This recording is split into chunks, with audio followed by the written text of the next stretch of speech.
Banal na Diyos, Ama naming nasa langit, karapat-dapat kang tumanggap ng aming mga papuring pagsamba, sapagkat patuloy mong ipinapadama sa amin ang iyong pag-ibig, patuloy mong ipinaparanas sa amin ang iyong pagliligtas. Sa mga oras na ito, Panginoon, patuloy po kami na nagbabalik at nagpapakumbaba sa iyo. Patuloy mo kaming katagpuin sa lugar na ito, lugar na kung saan inilaan mo upang kami iyong pagpalain. Nawa mo Diyos, walang masayang na bawat sandaling minuto na sa lugar na ito, Panginoon, ay marinig namin ang iyong pagtuturo, mapakinggan namin ang iyong pangungusap sa pamamagitan ng inyong mga salita. At muli, O Diyos, patuloy mo akong itago sa iyong banal na likuran, upang ikaw lamang, Panginoon, ang siyang makita at maranasan ng bawat mga taong sa iyo'y lumalapit at patuloy na nagtitiwala. Panginoon, pananaligan po namin ang iyong mga pangako na walang tumugod sa iyong panawagan, walang sumunod sa iyong kalooban na iyong itinakwil o iyong biniguman. Bagkos lahat, Panginoon, na patuloy na naglilingkod sa iyo, maging sa mga oras na ito, Panginoon, malayo man sila, o sila, O Diyos, na nakikinig sa kanilang mga telepono, sa kanilang mga cellphone, at higit sa lahat ang mga narito, Panginoon, na tumugod sa iyong gawain, patuloy na katagpuin ang bawat kahilingan po nila. Yahweh, magaganap lamang ang lahat ng ito ayon sa iyong banal na layunin. At Yahweh, wala po kami may babalik sa iyo, kundi ang aming pinakamataas na pagsamba, papuri at pasasalamat sa dakila at nag-iisang pangalan ng aming Panginoong Hesukristo. Amen. Amen. Sa ngalan ng Ama, ng Anak, at ng Espiritu Santo. Amen. Amen. Palapakan po natin ang ating Diyos na si Yahweh El Shaddai. Sige po, palapakan natin siya ng pinakamagitan. Kaya natin yung mga kamay na yan, hindi pa sa bomba. Amen. Ang mga kamay na yan, habang sumapalakpak sa ating Panginoon, ay pinasasabog ng Diyos ang kanyang pagpapala. Amen. Bawat isa na narito ngayon. Amen. Amen. At sige po, ating pong tunghayan ang ating pong ebanghelyo na ating pong pag-aaralan sa gabing ito. At ating pong babalikan po muli ang ating pong gospel sa gabing ito. In John, ang ebanghelyo po ayon po kay Apostol Juan, kabanata 6, talata 24 hanggang sa mga sumusunod. In John chapter 6, verse 24 up to following verses. Nakita na po ba nila? At basahin ko po sa inyo nang makita ng mga tao na wala na roon si Jesus ni ang kanyang mga alagad, sila'y sumakay sa mga bangka at pumunta rin sa Capernaum upang hanapin si Jesus. Nang makita nila si Jesus sa ipayo ng lawa at kanilang tinanong, Rabbi, kailan pa kayo rito? Sumagot si Jesus, sinasabi ko sa inyo, hinahanap ninyo ako hindi dahil sa mga kababalaghang nakita ninyo, kundi dahil sa nakakain kayo ng tinapay at nabusog. Gumawa kayo, hindi upang magkaroon ng pagkaing nasisira, kundi upang magkaroon ng pagkaing hindi nasisira at nagbibigay ng buhay na walang hanggan. Ibibigay ito sa inyo ng Anak ng Tao, sapagkat siya ang binigyan ng kapangyarihan ng Diyos Ama. Kaya't siya'y tinanong nila, ano po ang dapat naming gawin upang aming maganap ang kalooban ng Diyos? Ito ang ipinaggagawa sa inyo ng Diyos. Manalig kayo sa sinugo niya, tugon ni Jesus. Ano pong kababalaghan ang maipakikita ninyo upang manalig kami sa inyo? Ano po ang gagawin ninyo? Tanong nila. Ang aming mga magulang ay kumain ng manna sa ilang. Ayon sa nasusulat, sila'y binigyan niya ng pagkain mula sa langit. Dugtong pa nila.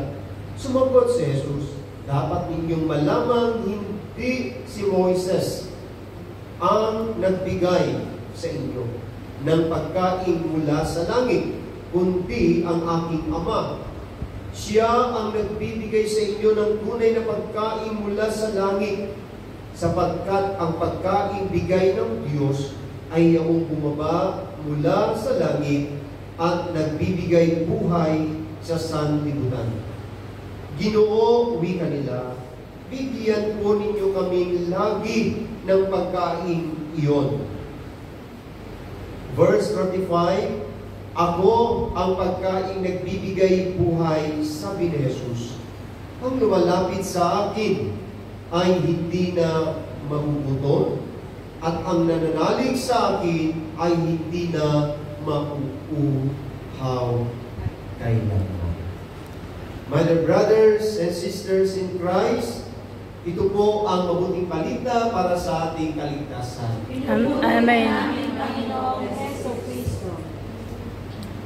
Palakpakan po natin ang pagkabasa ng kanyang ebanghelyo. Sige po, hayaan natin maging malaya ang mga kamay na yan. Mga kamay na pinagkama ng ating yawan sa bahay. Amen. Kaya po ninyo ang mga katabi sa mga kanyang sister. Brother. Naniniwala ka ba? Naniniwala ka ba? Tatanggapin mo. Tanggapin Ang ko. biyaya Biyaya ng Diyos. ng Diyos. Nagmumula sa langit. Nagmula sa langit. Ano sagot mo? Amen. Amen. Amen. Okay, pwede na po kayong makaupo sa presensya ng ating Panginoon. At ating pong tunghayan, ang ating pong ebanghelyo o ang ating pong binasa kanina, ang ating pong pagninilayan sa gabi ito. No? Inis na po ako, honestly speaking. Inis na ako. No? Hindi mo... ay sila pa kaya ng 40 years na pabalik-balik hindi nila makita. Pero, tingnan ninyo, ang kabutihan ng Diyos.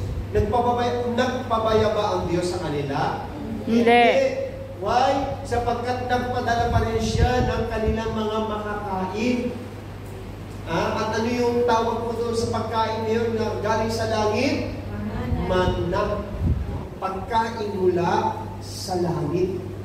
Okay? So, dito po, mga kapatid, natunghayan po natin kung paano ang mga tao yung kasabikan nilang hanapin ang Panginoon. Di ba? Kapag may hinahanap ka at hindi mo mahanap-hanap, nandun yung naiirita ka, naiinis ka, pag hindi mo natatakbuhan. Nakon?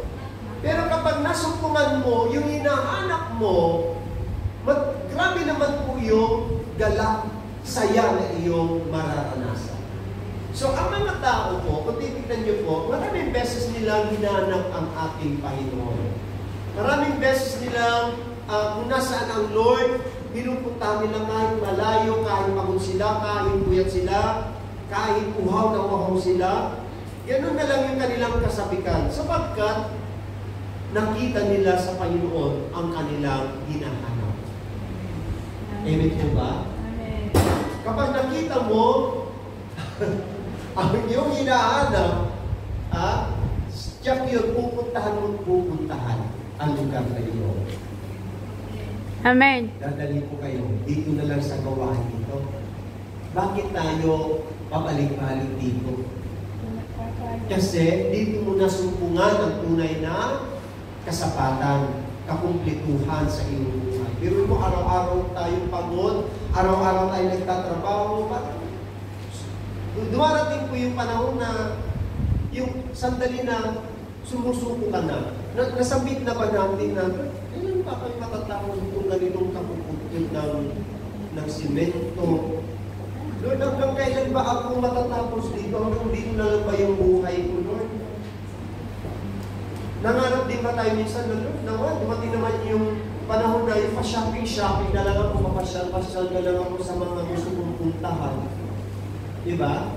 Pero yung kalagayan natin dito ay para mayroon tayong hinahanap na hindi pa rin natin masupunan. Yes, ang ilan sa atin may kita, may hanap buhay, no? Meron kinikita, may papadala, may naitutulong. Pero, sapat po ba iyon? Hanggang doon lang ba yung buhay na hinahanap natin, mga kapatid? Hello? Sabihin mo sa katabi mo, kapatid. Kapatid. Ang ginagawa mo bang iyan? Ang ginagawa ay, pa nakakasiguro ka ba? Ay, nakasiguro ka ba? Yan. Yan. Ang tunay. Tunay. Nasasapat. Nasasapat. Sa lahat ng pangangailangan mo. Sa lahat ng pangangailangan mo. Amen. Kasi sa buhay po natin sa mundo ito, yes, natatanggap natin, nakukuha natin, nabibili natin yung gusto natin. Pero, unanticipating, marami pa rin tayong hinahanap sa buhay. Kaya nga, di ba, sabi ng iba, sabi nga natin, Lord, 2 years lang ako sa Israel, uuwi na ako. Lord, magpa 5 years, matapos ko lang yung bahay ko. Awanin. Ano ba yung awanin? Ano uuwi na? Sa Ilocano? Agawin din. Agawin din?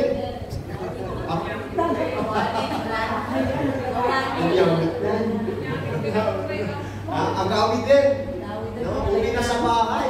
Pero, dumating ang taon, naglima na, nagpito na, nagsampu na, hanggang umabot na ng 30 years. 30 years, Sister Marie. Hanggang ngayon, nandito pa. Diba? Ano ibig sabihin nito, mga kapatid ko? Hindi mo pa talaga nasukuhan yung nais mo. Hindi pa yun yung sapat. Kasi kung nakuha mo na yung sapat sa buhay mo, ay nandun ka na lang sa bahay, paupo na lang. Pakapi-kapi na lang. Pati pa lang nga ng kamay. Diba? Mga gano'n. Pabiling nga ng kare-kare. Kung baga lahat na ng gusto mo, iaabot na lang. Masarap nung ganung buhay, di ba, Sister Lee? Di ba yung, hindi ikaw yung uutusan, ikaw yung mag-uutos na lang. Hindi rin gusto ng ganung buhay. Yung bang, ang parang kalagayan, parang ang prinsesa sa bahay. Hello, hindi, pagdating sa trabaho Tapelet! Boy! Magilis ka na. No? Kaya minsan, ang buhay natin ay hindi pa rin kompleto. Ngayon, ang akin sa ating pong binasa, pamamagatan po natin ito, a labor for food that is not spoiled. O, gumawa ka, no, para sa pagkain hindi nabubulok. Meron tinatawag na perishable food at unperishable food. Yung nasisira at di nasisira. Okay? So, tingnan niyo po, mga kapatid ko. Marami mga pagkain, mga kapatid ko, na sa tingin po natin ay tutugon sa ating kagutuman, sa ating kauhawan. No? Marami mga pagkain na akala natin ay, pag nabili ko ito, ay talaga namang wala na akong hanap-hanapin pang pagkain. Ito na. Pero, siguro karamihan sa atin dito ay natikman na lahat ng masasarap na pagkain dito sa Israel. Yung mga, ano ba yung mga paborito ninyong pagkain? Sitsot kasal. Bulas. Ay, bulas pala. Schnitzel. Salad. Shawarma. Etc. No? Nung una mo natikman, ako, Parang tingin mo, busog ka na. No? Parang, ito lang gusto-gusto mong pagkain. Pero, wag ka. Pagdating ng ilang oras, ilang araw, gutom ka na naman. Diba? Sabi-sabihin po dito, ipinapakita na hindi po yun ang sasapat sa ating pong mga pangangailangan. So dito po, may sinabi dito, sa Proverbs chapter 4, verse 17. Ano sabi niya? Ipinapakilala ng Panginoong Hesus dito na siya ang tunay na pagkain na mula sa langit. No? Kahit ano pong mga masasarap na pagkain, no? Na ating ipapasok sa ating katawan, mga kapatid, ay hindi pa rin yan ang sasapat sa ating kauhawan o sa ating kagutuman. So, tandaan po natin, ang food o ang lumang uri ng pagkain ay kailangan natin. Tama? Walang taong hindi na mangailangan ng pagkain. Lahat tayo. Sapagkat doon natin nakukuha yung mga sustansya ng ating katawan, yung mga vitamina. Kaya pag hindi ka kumain ng isang araw, hinang-hina ka. Diba? Nagdidilin na yung paningin mo. Mainitin na yung ulo natin. Pag gutom tayo, sino rito pag gutom ay malamig ang ulo? Wala, di ba? Kaya sabi ko sa inyo, gutom na ako, nag-iinit na yung ulo ko, ang init na nga ng panahon. No? So, dito po, mga kapatid, mahalaga din po ang pagkain. Ano ba yung mga pagkain na ito na tinutukoy po natin? Meron tinatawag na nabubulong na pagkain. No? Literally, yung food na nabubulong po, katulad po ng mga preservative food. Ano?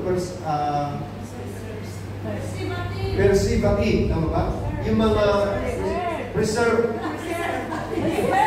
Preservative.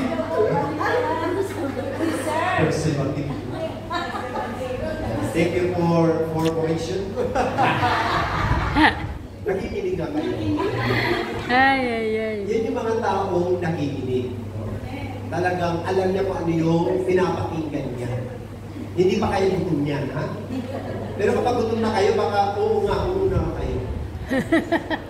Okay? Yung mga pagkain, katulad po ng mga iniinom natin, soft drinks, tinapay, kanin, o ano pa mga kinakain natin. Okay? Yan po yung mga tinatawag po na pagkain. At dito po, sinabi niya dito sa chapter 4, verse 13 ng John. No? Nandyan po, makikita niyo po yan. Sumagot sa Jesus, ang uminom ng tubig na ito'y muling mauuhaw, sabi ng ating Panginoon. So, ipinapakita niya, bagay ang tubig, literally, yung tubig na iniinom natin, kahit ilang litro, ilang tubig, galon na inumin mo dyan, mauuhaw at mauuhaw pa rin tayo.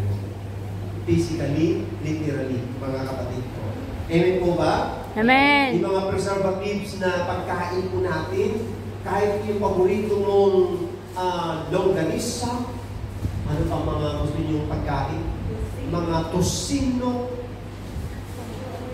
mga lechon. Kahit ilang lechon pa ang ipasok mo dyan sa tiyan mo, mabubulong pa rin yan. Mawawala pa rin yan. Okay?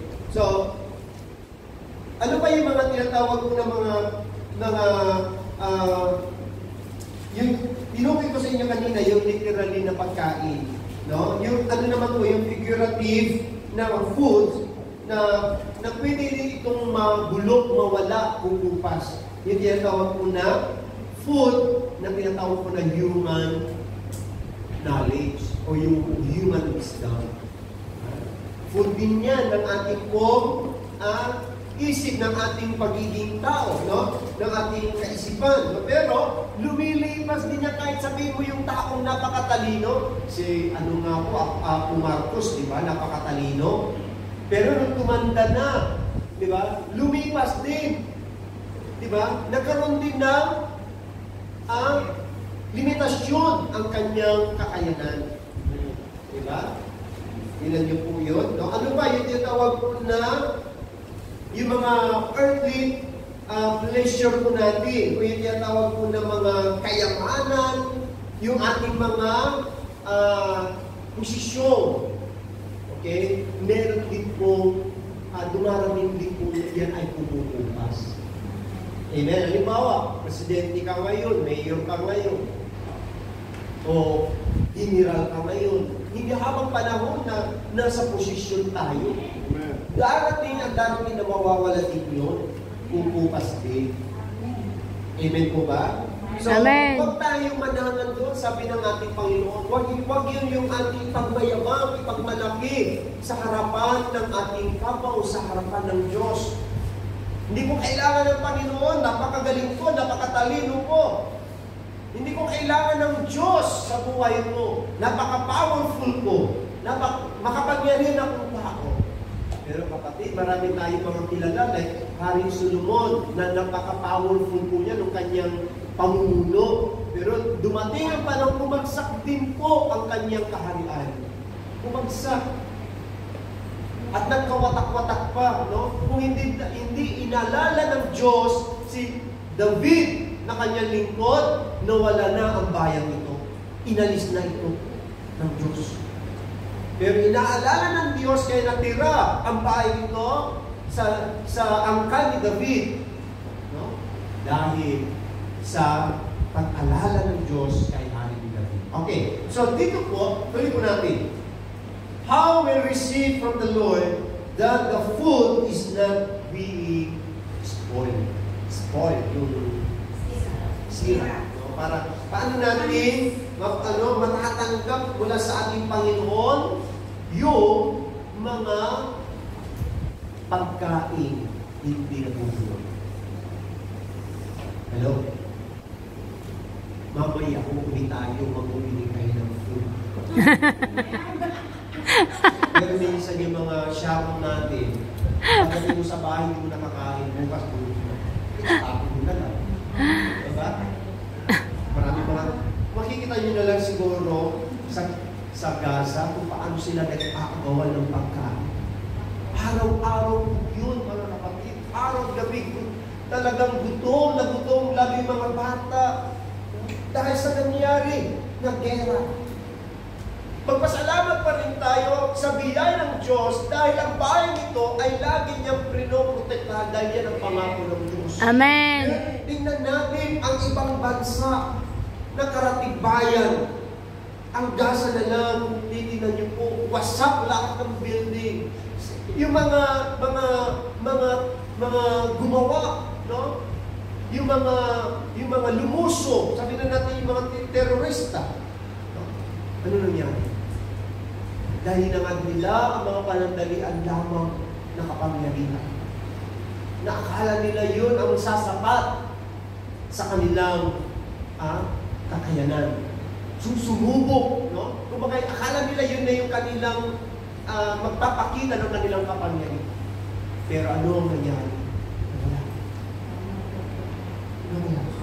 Diba? So, dito na lang natin pagnilayan na anuman ang lakas ng tao, anumang karunungan ng tao, kakayanan ng tao, kayamanan ng tao, lahat ng iyan ay baliwala sa harapan ng Diyos. Amen. Hindi nila nasumpungan si Kristo, hindi nila kinilala ang Diyos sa kanilang buhay, mananatili sila baon at hirap na hirap sa iyo. Amen. Sapagkat sabi nila, wala kayong magagawa kung kayo'y hiwalay sa akin. Wala kayong magagawa.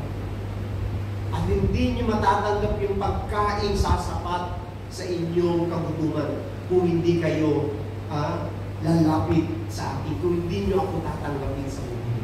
So dito po, how will receive from the Lord that the food is not being spoiled? Una, sinasabi niya rito, we must believe. Maliwanag po ito sa sinabi ng Bible, we must believe in the Lord. Sabi niya, no, we must believe that Jesus is the bread of life. Wala na iba. Ang sabi ng Panginoon, I am the bread of life. Ako ang tinapay na nagbibigay buhay. Napaka-linaw ang sinabi ng Panginoon. Ano ba ang tinapay? Pinakita ko na sa iyo kanina, ano ba yung literally, figurative na pagkain na tinutukoy ko? At meron tinatawag na tunay na pagkain, kung meron nagmumulong na pagkain, meron namang hindi nasisirang pagkain. At walang iba ay ang ating Panginoon, Yesu Cristo. Amen. Ano Amen. sabihin ng ating Panginoon? Na pag kinain mo ang pagkain ito, hindi ka na, sabi niya doon, hindi ka na magkukulang. At kinain mo ang pagkain ito, hindi ka na magugutom pa. Diba? So, ito po ang dapat natin maunawaan, panghawakan dito. We must believe that Jesus is the bread of life. Amen. Yan po yung sinabi niya doon po sa verse 29. Amen? Amen. Ito ang ipinagagawa sa inyo ng Diyos. Ano ibig sabihin dito? It is a command. Batas ng Diyos. Ito ang ipinagagawa sa inyo. At ito rin ang sinasabi ng Diyos sa bayan ito, na dapat kilalanin nila si Jesus, umanalig sila kay Jesus bilang anak ng Diyos. Amen. Sapagkat hanggat hindi nila tinatanggap na tunay na pagkain nila sa Jesus, ang bayan ito mananatili sa tinatawag na sumpa. Ano yung sumpa ng Diyos sa kanila? Hindi aalisin ng Diyos yung tinig sa kanila na nabuhay. Diba? Sinabi yan, habang buhay, gagawin kong tinig ang lahi ito sa inyo. Kaya tinan ninyo, libong taon na ang lumipas hanggang ngayon. Tinan niyo po, napapaligiran pa rin sila ng kanilang mga kaaway. Kaya kung tayo magtaka, bakit laging kinigir ang bayan ito? Bakit lagi sila may kaaway? Kasi yan ay sumpa ng Diyos sa kanila dahil sa kanilang pagkalikod sa kanila. At marami pa rin hanggang ngayon, pagtanong ka sa mga Hudyo, lalo mga religyoso, ano yung sila kung sila ay nananampalataya kay Jesus? Okay? Hindi na tinatanggap sa Jesus sa Messiah. Yes. Si Moises, si Abraham ang kanilang pinaniniwalaan. Kaya sinabi ng Bible nung sinabi nila, ang aming mga magulang kumain, binigyan ng pagkain mula sa langit. Pero nung sabi ng Panginoon sa kanila, pakatandaan ninyo na hindi si Moises ang nagbigay sa inyo ng pagkain. Maliwanag yun. Sinumbat ng Lord sa kanila yun. Dapat alam nila yun na yung tinutukoy doon na pagkain na yun ay galing sa Diyos. Pero hindi nila kinilala. Okay? So dito po, mga kapatid, dapat nating paniwalaan na si Jesus ang tunay na pagkain. At para tayo ay mas lalong mag-improve, mas lalong tumibay yung ating pong pananampalataya sa Diyos, listen to the Word of God. Lagi ka makinig lang ng salita ng Panginoon. Amen. Huwag mong pagsawaan ang salita ng Diyos na kainin. Sapagkat habang kinakain mo at ninanamnam natin yung sustansya ng salita ng Diyos, kahit minsan ang salita ng Diyos masakit, mahirap tanggapin, mahirap paniwalaan, sige lang tanggapin mo sapagkat ito'y puro salita ng Diyos. Kapatid at mga magulang, ikaw rin ang makikinabaw. Amen? Amen. Amen. Glory to God. At ang sabi niya, mga kapatid ko, sa banal na kasulatan, John chapter 1 verse 1, anong sabi niya? The Word became flesh and made His dwelling among us. Okay, at ang tinutukoy niya doon ay ang ating Panginoon Yesu Cristo. Amen? Na dapat nating tanggapin, paniwalaan ang kanyang mga salita. Okay, pangalawa, mga kapatid ko, hindi lang nagtatapos sa belief, kundi kinakailangan sinasabi niya, we must accept Jesus as bread of life. Okay? Una, dapat paniwalaan mo. Pero hindi nagtatapusan na naniniwala tayo, kundi we must accept Him. We must accept Jesus, tanggapin mo siya. Di ba? Halimbawa, nasa restaurant ka, tumitingin ka, sarap naman yun. Ano kayong lasa niyo? Naniwala ka na, tingin mo pala masarap na. Yung sarap naman yun. Ano pala lasa yung munggo na ito? Hanggang hindi mo tinatanggap, hindi mo in-order yung gusto mong kainin na tingin mo masarap, naniwala ka masarap, hindi mo na natitikman. Diba? Pero mapuprove mo na lang yun. Makapatunayan mo talaga, mararanasan mo yung tunay na sustansya ng pagkain yun kapag in-order. Amen? Amen. So, saan yung Panginoon, mga kapatid? Ang mga tao dito, tingnan niyo po, ang mga tao, hinahanap nila si Jesus. Nakita nila si Jesus. Pero ang sabi ng Panginoon sa kanila, hinahanap ninyo ako, sapagkat, ano sabi niya? Sinasabi ko sa inyo, hinahanap ninyo ako, hindi dahil sa mga kababalagahang nakita ninyo, kundi dahil sa nakakain kayo ng tinapay at nabusog. Gumawa kayo, hindi upang magkaroon ng pagkain nasisira, kundi upang magkaroon ng pagkain hindi nasisira at nagbibigay ng ng buhay na walang hanggan. Amen. Diba? Sabi niya, ibibigay ito sa inyo ng anak ng tao sapagkat siya ang binigyan ng kapangyarihan ng Diyos. Okay? So, pinapakita ng Panginoon dito na dapat natin siyang tanggapin.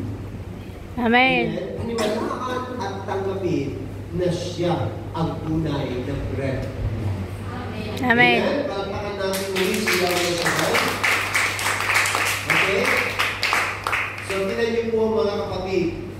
In John chapter 10, verse 10, Jesus, sabi niya doon, is the giver of abundant life. Siya yung nagbibigay ng masaganang buhay. Kaya sabi niya, naparito ako upang kayo'y bigyan, upang mga tupay bigyan ng buhay na ganap at kasiyahan. Kaya naniniwala ako bilang ikaw na lingkod na tumanggap kay Jesus. Kahit marami kang problema, kahit marami kang mga pagsubok sa buhay, kahit marami kang nararamdaman na sa iyong katawan, andyan ang sakit sa tuhod, andyan ang sakit sa balakang, andyan ang sakit sa utak, ay sa ulo. Hindi mo iniinda. At ang sabi mo, magaling na ako. Magaling na ako. Lakas na ako. Sapagkat si Jesus ang nakatira sa inyo. Si Jesus ay tinanggap mo sa buhay mo. Amen. Diba? Pero kung tinanggap mo si Buddha, ako, Diyos mo yung santo. Pag dinaanan ka ng dilawang pagsubok, wala na. Pero ang mga anak ng Diyos, ang mga naniniwala na tumanggap kay Jesus, daanan ka man ng mabibigat na pagsubok, no? Daanan ka man ng mga problema sa buhay. Tandaan mo, ikaw, tayo ay patuloy na palalakasin, patatagin ng ating Yahweh. Amen. Amen? Okay? Sapagkat abundant life, no? Hindi na mahalaga sa iyo yung kung anong meron ka ngayon, hindi na mahalaga sa iyo yung pera, hindi na mahalaga sa iyo ang kayamanan, hindi na mahalaga sa iyo ang mga material na bagay, sapagkat alam mo, masagana ka na. Diba? Noon, pag nawala ka ng 1,000, nagwawala ka na. Naiinis ka na. Yung 1,000 hindi binayaran sa iyo, pinapakulang mo na yung tao, hindi na bayad. Pero ngayon, inutang mo ka, nagdaan-daan, libo-libo, milyon-milyon, nagpatawad ka pa rin. Diba? Nagawa pa rin mo naman yung taong gumawa sa iyo ng masama, nanira sa iyo, nanakit sa iyo. Why? Sapagkat ang buhay mo ay abundant na. Abundant. Hindi sa abundant, Ang tamang pronunciation ay, Abundant. Yun lang yung nasisip kong English ko, mga kapatid. So, tandaan ninyo, kapag tinanggap natin si Jesus, meron ka ng masagana, punong-punong buhay. Kaya kahit mawala sa iyo mga material na bagay, masaya ka pa rin na naglilingkod, nagpupuli kay Yahweh na siya. Nawalan ka ng trabaho, nawalan ka ng visa, nawalan ka ng lahat, nandiyan ka pa rin. Why? Amen. Sapagkat ang buhay mo ay nakay kay El Shaddai. Amen. Glory to God. Okay? So, yan po mga kapatid ko at mga magulang. Ngayon, ano po ang ating po magiging the blessing, no? Ang pagpapala o mga benepisyo kapag tinanggap mo itong bread of life na ito, yung tinapay na nagbibigay ng life. Walang iba ang ating Panginoon. Una, sinasabi niya dito, tayo po ay bubuhayin ng Ama kasama si Jesus. God raised you up together with Christ. No? I-save nyo na lang po doon po sa Colossians chapter 3, verse 1 and 3. Colossians chapter 3, verse 1 and 3. Na kapag tayo po ay dumating yung panahon, tayo ay mamamatay, ikaw ay muling bubuhayin kasama si Jesus. Amen. Katulad ng ating Panginoon na binuhay. Amen? Amen. Kaya nga ang buhay natin dito sa mundo ay may hangganan. Lahat ng bagay may hangganan, may katapusan. Yung pagkain mo na pinagmamayabang mo, yung kagandahan, kayamanan, masaganang sa material na bagay, lahat na niya mawawala. Mawawala din ang buhay natin sa mundo ito. Amen. Tandaan ninyo, tandaan natin ang mga santo na lang. Alalahanin natin sila kung paano sila naglilipod. Nanatili sila hanggang sa kamatayan. Amen? Amen. At tinanggap nila ang tinatawag po na buhay na walang hanggan. Tingnan ninyo nung ating Panginoon, di ba? Nung siya po ay namatay, di ba? Sabi doon, pumunta siya sa kalaliman. At pinangaralan yung mga kaluluwa na nandoon. At ang sabi doon, isinama ni Jesus, no? Bilang bihag niya, dinala niya sa kaharian ng langit. Amen? Amen. Dinala niya. So, ang langit, may laman na. Tama? Sino yung mga inakyat ng Diyos na buhay? Si Enoch, si Prophet Elijah. Amen? Sila yung mga dinala ng Diyos na buhay. Ang ating Panginoong Jesus, diba? Nakita ng mga alagad na umaakyat siya. Habang nakatigil sila, umaakyat ang ating Panginoon. So, ibig sabihin po, mga kapatid ko, lahat din tayo, mamatay ba ng ating physical na katawan, darating panahon kung paano inakyat ang ating Panginoon. Ikaw, na tumanggap, na nalig kay Jesus, na napili, na kumakain sa katawan at dugo ng ating Panginoon sa Kristo, ay bubuhayin din kasama ng ating Panginoon. Amen? Amen. At ano pa yung tinatawag po na new relationship with God. Okay? At yung panghuli po, God gave us everlasting Life. Yan po yung pinaka-final event. Amen? Kapag tinanggap mo na yung everlasting life, yung buhay na walang hanggan. Walang taong hindi nagkakagat ng buhay na walang hanggan. Lahat tayo ay naghahangad po, mga kapatid ko. Kaya nga, ito po, we take good care of our bodies by eating several meals a day. No? Let us pay even more attention to our spiritual life by consuming with Jesus day by day. Kung paano daw natin, kung paano natin pinakakain yung ating katawang physical na nagugulong at mamamatay, dapat araw-araw din higit nating hangarin ang Panginoong Jesucristo sa ating buhay. Araw, gabi, lagi nating panahan ang Diyos, ang ating Panginoon. sa ating buhay. Why? Sapagkat siya ang sasapat sa lahat ng ating mga pangangailangan. Amen? Amen. Palakpakan po natin ang ating Panginoon. Hallelujah. Basahin po natin ang Isaiah chapter 55, verse 2 and 3. Okay? Tingnan niyo po ang aklat po ni ang Propeta Isaiah chapter 55, verse 2 and 3. Bakit kinubukol ang salapi sa mga bagay na hindi nakabubusog? Bakit inuubos ang pera sa mga bagay na walang halaga? Makinig kayo sa akin at sundin ang utos ko.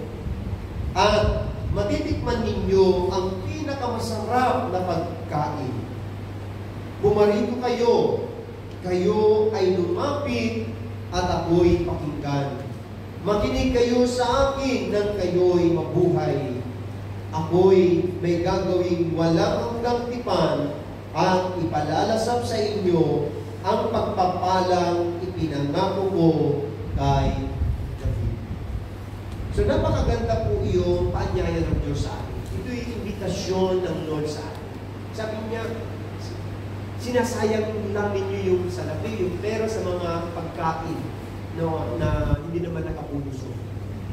Ano sabi ng Lord? Pumarito kayo sa akin. At ito na yun. Nandito ka na. Huwag mo nang pakawalan ang pagkain ito na binigay sa iyo. Huwag mo nang pakawalan yung mga salita ni Jesus na iyong tinatanggap tuwing pinakikinggan mo. Amen? Amen. Ginawa sa gabing ito bilang ikaw na lingkod ng Panginoon, lagi mong nasahin sa buhay mo ang makilala ang Diyos.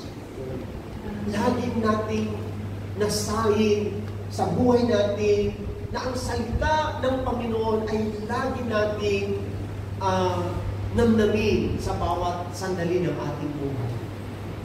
Yes, totoo po ang panakdar. Ang kasabihan darating ang panahon na hihinto ang pangangaral, mawawala ang karunungan, pero ang salita ng Diyos na nanatili. Amen. Kaya kapag nakatanim na sa puso mo ang salita ng Lord, kahit itago ang Bible, kahit mawala ang preacher sa harapan ninyo, kung may salita ng Lord na nakatanim na sa puso, sa kalooban natin, tandaan natin, hindi tayo maililigaw ng tao. Amen. Amen? Amen. Glory to God. Glory to Jesus. Sa oras po na ito, mga kapatid ko, bago po tayo tumayo, iyon po ninyo ang inyong mga ulo. Ilagay po natin ang ating kamay sa ibabaw ng ating mga binti. Dahil isa kami ng Diyos na binigyan mo ng pagkakataong hanapin ka at maranasan ka. Alam namin, Lord, malayo pa ang aming lalakbay. Ngunit para sa iyo, Lord, napakaiksi lang ang buhay. Sandali lang ang buhay, Panginoon. Kaya nawal, lagi namin hangarin sa buhay namin, Lord, ang mahalin ka, paglingkuran ka. Panginoon, salamat po. Pagpalain mo pa lahat ng daladalahan ng aking mga kapatid, mga bag, wallet, panyulito, langis, tubig, at mga prayer requests. Dalangin po, Lord, ang kanilang mga ginawang prayer requests na ito, Lord, ayon sa kanilang pananampalataya, mangyari magpag ito. Dahil pangako mo ito, Panginoon. Subukan mo gawin ito, kundi bubuksan ko ang turungawan ng langit. Amen. Sa iyo ang masaganang pagpapala. Hindi na kita padadalahan ng mga salot. Yes, Lord. Kapag nagbigay kami ng para sa iyo, Panginoon, hindi namin kalilimutan ang para sa iyo. Alam namin, Lord, hindi mo rin kami kalilimutan. Kaya nga, sa iyo lahat ng parangal, papurit, pagsamba sa tatatagi at nag-iisang pangalan ng ating Panginoong Jesus. Sa ngalan ng Ama, ng Anak at ng Espiritu Santo. Amen.